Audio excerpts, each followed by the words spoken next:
অবশ্য রশির মোড়া রাখতে পারলে অবশ্য বিপদটা হয়তো বাটন রিসিভটা করতে পারলেন না। আমি কিন্তু এই মুহূর্তে রয়েছি রংপুর জেলার কাউনিয়া উপজেলা 4 নং Shahidbag Unani school and college মাঠে। আজকে বিকেল 4:30 থেকে কিন্তু এখানে ফুটবল টুর্নামেন্টের একটা আয়োজন করেছে, যে সংগঠন থেকে এখানে খেলার আয়োজন করেছে এটার নাম হচ্ছে গ্রিন ভয়েস সংগঠনের পক্ষ থেকে। এখানে যে দুটি দল খেলছে, শহীদবাগ ফুটবল XY বনাম স্পোর্টস ক্লাব রংপুর। আপনাদেরকে এখানে যে সংগঠনের পক্ষ থেকে যারা রয়েছে তাদের সাথে আমরা কথা বলবো এবং এখানে যারা দর্শক শ্রোতা রয়েছে তাদের সাথে কথা বলে জানানোর চেষ্টা করব, যাতে ছেলেপেলে উৎসাহ থাকে, ভালো থাকে, তারা আনন্দ থাকে, যাতে কাজে গন্ডগোল না হয়। আমরা এই জন্যই মানে এখানে এসে উপস্থিত, সেরা দর্শক ওই জন্যই মুরব্বীদের জন্যই করা হয়েছে। আমি ফুটবল খেলাকে খুব ভালোবাসি, সেই বহুদিন আগে থেকে। মাঝে মাঝে ক্রিকেট খেলা তাও আমি আসি। হ্যাঁ, আমি খেলাকে খুব পছন্দ করি, ভালোবাসি, তাই এই জন্য আমরা আসি। সব সময় খেলা হলেই আমরা আসি। আসলে গ্রিন ভয়েস এটা অনেক আগে থেকে শুনছি, আর বাইরে থাকার কারণে এটার সঙ্গে একদম জড়িত না। তারপরেও শাহিন ভাই আমাকে ইনভাইট করছে, বলছে যে রাসেল আছে খেলা আছে, তুমি যেহেতু ছুটিতে আসো আজকে মাঠে আসিও। তো শাহিন ভাইয়ের ইনভাইটে আসছি, ছুটির দিন, একটা উইকেন্ড।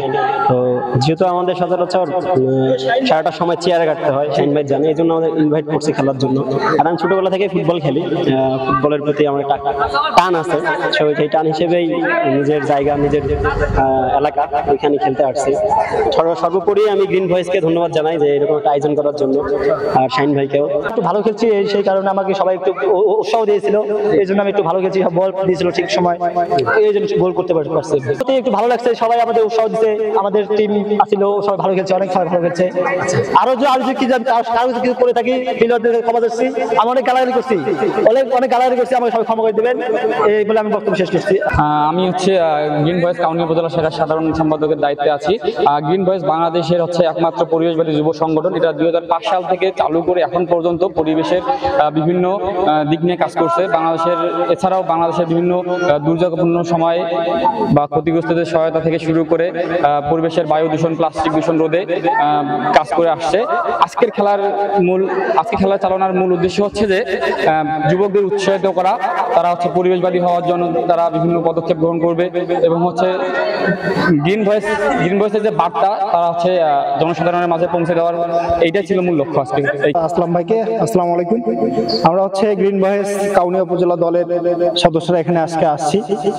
এখানে আমরা একটা প্রীতি ফুটবল ম্যাচের আয়োজন করছি। এখানে হচ্ছে ছেলেমেয়েরা যাতে হচ্ছে মাদকদ্রব্যে আসক্ত না হয় এবং পরিবেশ ভালো রেখে, অর্থাৎ গাছ রোপণ করে যাতে বাংলাদেশকে একজন সমৃদ্ধশালী দেশ হিসেবে গড়ে তুলতে পারে। আমরা জানি আমাদের বাংলাদেশে হচ্ছে প্রাকৃতিক সম্পদের পরিমাণ খুব কম, সেই ক্ষেত্রে গাছপালা আমাদের পরিবেশ উন্নয়ন বাঁচায়। আমাদের সংগঠনের মূল প্রতিপাদ্য বিষয় হচ্ছে যুবরাই লড়বে, সবুজ পৃথিবী করবে, অর্থাৎ যুবকদের দ্বারাই আমাদের পৃথিবী সুন্দরময় হবে। এই সুন্দরময়ের জন্য আমরা হচ্ছে বিভিন্ন শব্দ দূষণ, প্লাস্টিক দূষণ, আমাদের দেশের সবচেয়ে ক্ষতিকারক দ্রব্য হচ্ছে প্লাস্টিক। এই প্লাস্টিক রোধ থেকে কিভাবে দেশকে এগিয়ে নিয়ে যাওয়া যায়, দেশকে দূষণ মুক্ত রাখা যায়, সেই জন্য আমরা গ্রিন ভয়েস কাউনিয়া উপজেলা দল কাজ করে যাচ্ছি। আমি গ্রিন ভয়েস কাউনিয়া উপজেলা দলের সহসভাপতি পদে অধিষ্ঠিত আছি।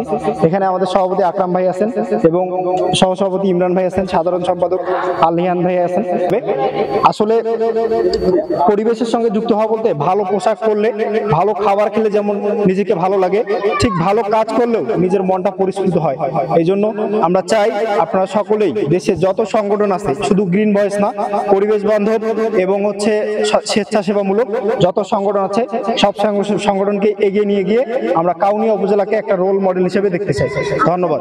খেলাতে যে দুটি দল অংশগ্রহণ করছেন তার মধ্যে হচ্ছে শহীদবাগ ফুটবল একাডেমি এবং হচ্ছে রংপুর ফুটবল একাডেমির মধ্যে প্রতিদ্বন্দ্বিতা হয়। দুই দলেই অনেক সুন্দরভাবে খেলা পরিচালনা করছেন। শহীদবাগের পক্ষ থেকে শহীদবাগ দল 2টা গোল দিয়েছেন এবং রংপুর দল 1টা গোল অবতরণ করেছেন। জয়ী হয়েছেন শহীদবাগ স্পোর্টিং ক্লাব বা শহীদবাগ একাডেমি। তো তাদেরকে আমরা স্বাগত অভিনন্দন জানাই এবং পরবর্তীতে তাদেরকে নিয়ে আরো বড় কোনো কার্যক্রমের জন্য আমরা এগিয়ে যাব ইনশাআল্লাহ।